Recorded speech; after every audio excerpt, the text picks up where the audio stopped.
If you had told me a few years ago that I'd ever turn into an evangelist for meditation, I would have coughed my beer up through my nose. Funny things happen, though, and for me, it all started with a panic attack on national television.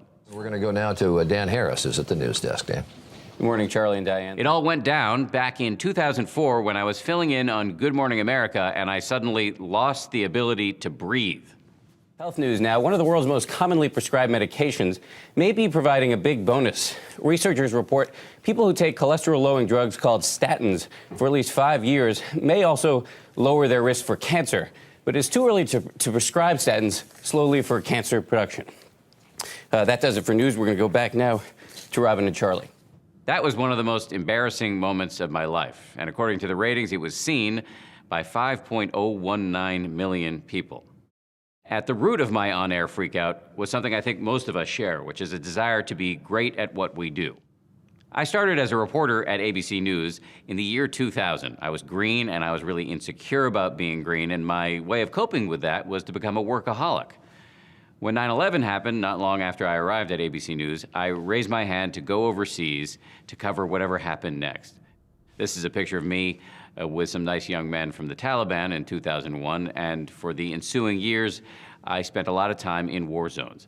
When I came home from one particularly long stretch in Iraq, I got depressed. Actually, I wasn't even consciously aware that I was depressed. And in an act of towering stupidity, I began to self-medicate, dabbling with cocaine and ecstasy. After my panic attack, I went to go see a doctor. To get to the bottom of what was going on, he asked me a series of questions, including, do you do drugs? Rather sheepishly, I said, yeah, I do. He leaned back in his chair and gave me a look that communicated the following sentiment. Okay, idiot, mystery solved. He explained that even though my drug use was intermittent, it was enough to raise the level of adrenaline in my brain and prime me to have that panic attack. Completely coincidentally, at around this time, my boss and mentor, Peter Jennings, assigned me to cover faith and spirituality for ABC News. Over the following years, I visited more mosques, megachurches, and Mormon temples than I could count. I made a lot of really good friends and realized how ignorant I was on this issue. And it was this beat that ultimately led me to meditation, which, frankly, I always thought was bullshit. But then I heard about the explosion of scientific research into meditation. I should say this research is still in its early stages, but it is strongly suggestive of an almost laughably long list of benefits. These include lowering levels of stress hormones, lowering your blood pressure, and boosting your immune system.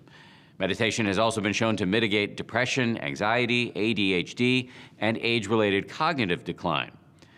And check this out. A study at Harvard found that beginners who meditated for just 8 weeks literally grew their gray matter in the areas of the brain associated with self-awareness and compassion. Meanwhile, the area of the brain associated with stress shrank. After trying it out for myself, I learned that meditation can also be kryptonite for the voice in your head, your ego, your inner narrator, the nonstop conversation you're having with yourself. This is the voice that compels us to do the stuff that we're most ashamed of, like eating that 18th cookie or firing off that angry email, or in my case, going to war zones without considering the psychological consequences, getting depressed without even knowing it, and then blindly self-medicating. I wrote 10% Happier because when I was getting started as a meditator, I couldn't find many introductory books that were geared toward skeptics or toward people who were raised in the age of irony. Since the book came out, a lot of people have been asking me how they too can get started, hence this course.